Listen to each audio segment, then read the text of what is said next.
गुरु प्यारी साध संगत जी, राधा स्वामी जी।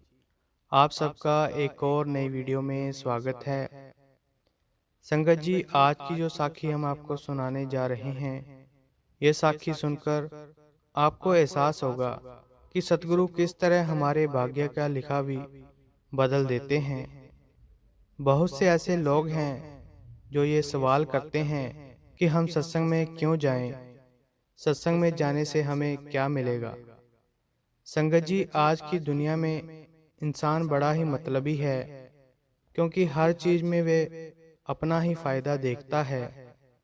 पहले वे हमेशा अपना फायदा देखता है, उसके बाद आगे बढ़ता है। लेकिन सत्संग में जाने से हमें जो कुछ भी मिलता है, वे हमारी सोच से बहुत परे है। आज की साखी इसी के बारे में है, तो साखी को पूरा जरूर सुनिएगा।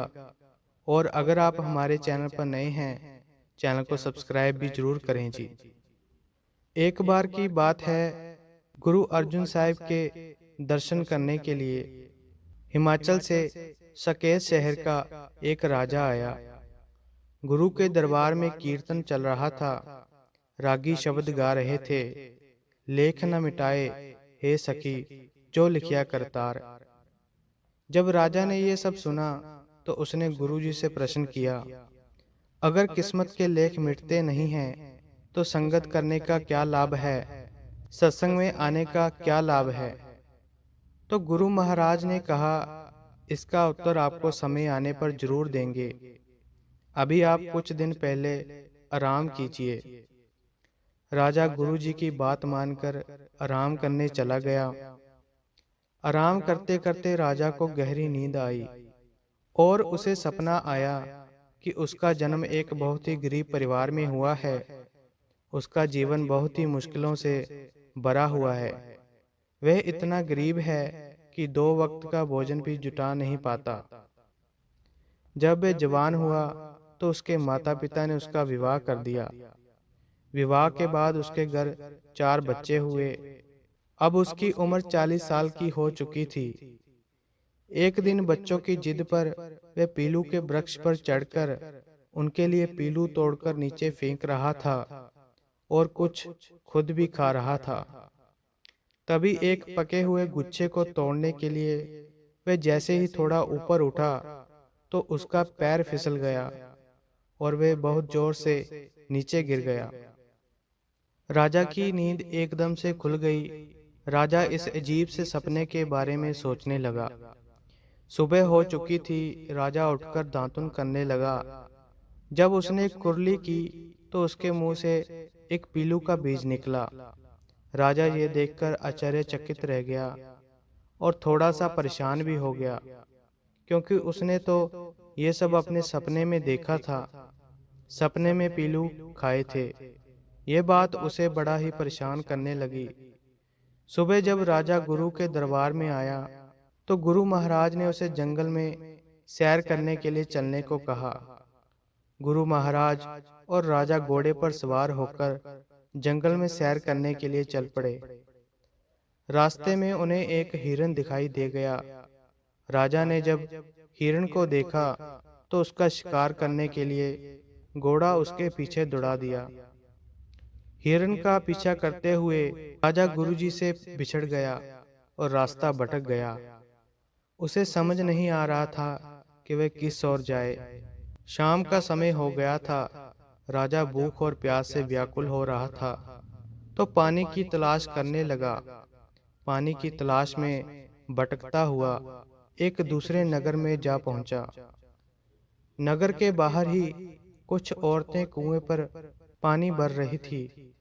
राजा ने सोचा कि इनसे ही पानी मांग लेता हूँ। फिर जब राजा ने कुएं पर पानी भरती हुई औरतों से पानी मांगा तो औरतें राजा को देखकर जोर से चीखने लगी।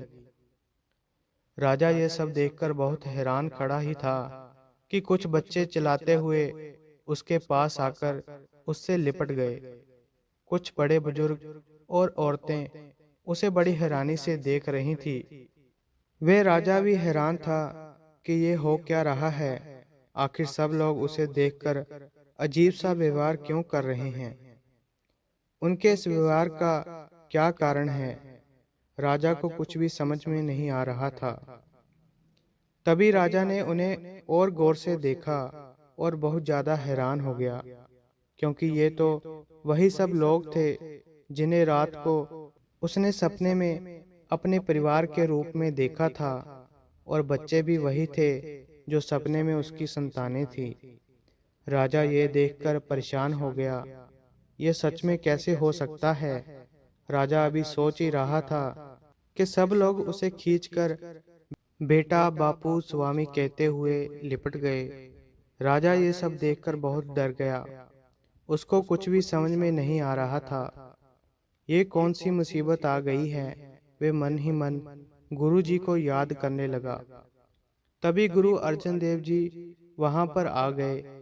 राजा ने जब सतगुरु को देखा तो उसने गुरु जी से खुद को बचाने की गुहार लगाई, और गुरु महाराज ने उन लोगों से पूछा, आप इन्हें अपने साथ क्यों ले जा रहे हो? तब वे लोगों ने कहा कि ये हमारा रिश्तेदार है, इसे ईश्वर ने हमारे लिए वापस भेजा है। ये कल बच्चों के लिए फल तोड़ने के लिए वृक्ष पर चढ़ा था, तब वृक्ष से नीचे गिरने से इसकी मौत हो गई, और रिश्तेदारों के इंतजार में हमने इसका मृत शरीर वेदराज के पास रखा था। हम लोग उसे ही लेने जा रहे थे कि ये जीवित होकर हमारे सामने आ गया। इसीलिए अब हम सभी इसको घर ले जा रहे हैं। गुरुजी ने कहा, भले लोगों, ये आपका रिश्तेदार नहीं है। आपके रिश्तेदार का शरीर अभी भी वेद जी के घर पर सुरक्षित पड़ा है। सभी लोग राजा और गुरुजी के साथ वेद जी के घर गए। वहां जाकर बिल्कुल राजा से मिलती जुलती देह देखकर सब हैरान रह गए। सभी लोग यह देखकर बहुत शर्मिंदा हुए। फिर उन्होंने राजा से माफी मांगी और उन्हें विदा किया, और गुरु महाराज और राजा वापस चले गए। रास्ते में गुरु महाराज ने राजा से कहा, राजन, तुमने पूछा था ना, अगर लिखा मिट नहीं सकता तो सत्संग का क्या लाभ? अब कुछ समझ में आया। आप जो कुछ भी अभी देख कर आ रहे हैं, वे आपका आने वाला जन्म था, जो आपको इस जन्म में किए हुए गलत कार्यों के कारण भोगना था। लेकिन साधु जनों के संगत करने के कारण और सत्संग में आने के कारण गुरु नानक साहब ने आपके गरीबी के 40 साल एक सपने में ही खत्म कर दिए, जिसके कारण आप एक नए जन्म से बच गए। जिस तरह राज मुद्रा पर अंकित अक्षर उल्टे होते हैं, लेकिन शाही का रंग मिलते ही वे राजपत्र पर सीधे छपते हैं, उसी तरह सत्संग का साथ हमारी मलिन बुद्धि को सीधे राह पर डाल देता है। राजा ये वचन सुनकर धन्य गुरु अर्जन साहब कहते हुए गुरु जी के चरणों में नतमस्तक हो गया। उसने गुरु जी से वादा किया कि अब कभी भी वह गलत काम नहीं करेगा, हमेशा लोगों की भलाई करेगा। उसके बाद राजा वापस अपने नगर चला गया। तो संगत जी, इस साखी से हमें ये शिक्षा मिलती है कि गुरु चाहे सब कुछ कर सकते हैं, इसीलिए हमेशा हमें साध की संगत करनी चाहिए और उनकी बातों पर अमल करना चाहिए, और बिना नागा भजन सिमरन करना चाहिए, ताकि हम भी सतगुरु की कृपा के हकदार बन सकें। तो संगत जी, अगर आपको ये साखी अच्छी लगी तो लाइक, शेयर और कमेंट करें, और चैनल को भी सब्सक्राइब जरूर करें जी।